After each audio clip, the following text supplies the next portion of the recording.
কেউ যদি আপনার দোকানের সামনে ময়লা ফেলে কি করবেন? করবেন? করলে জয় পাবেন 10 মিনিট। আর এটা না করে যদি নবীর সুন্নত ধরেন, জয় পাবেন আজীবন। হাসরের ময়দানে জয় পাওয়ার সম্ভাবনা বেড়ে যাবে। মারলে মারা হয় না, হারাইলে জিতা হয় না।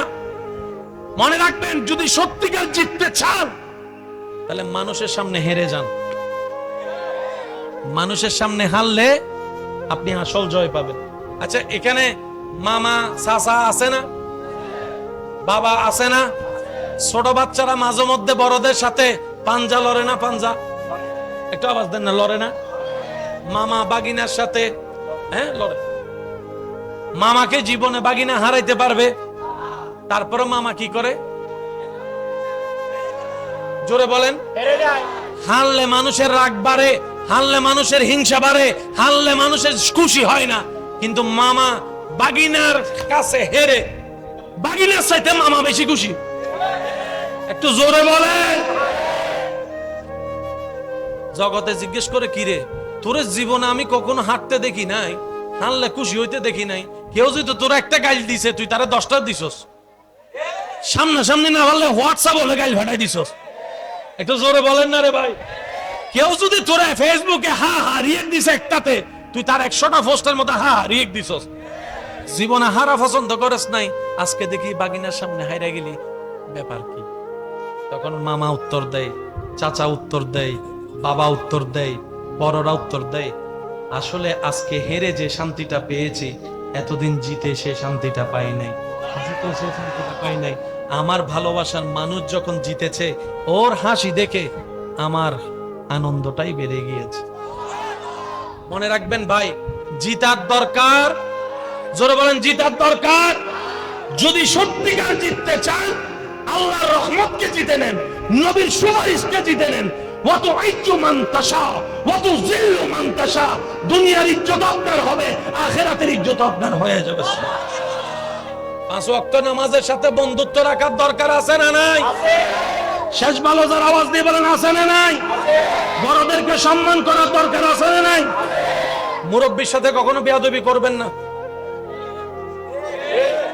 এখন তো আমরা দিন দিন ফান করতে যাইয়া বেয়াদব হয়ে যাচ্ছি। আগে এক ক্লাস সিনিয়র কেরো সাথে, আমার যুবক ভাইরা হয়তো একমত হবেন, এই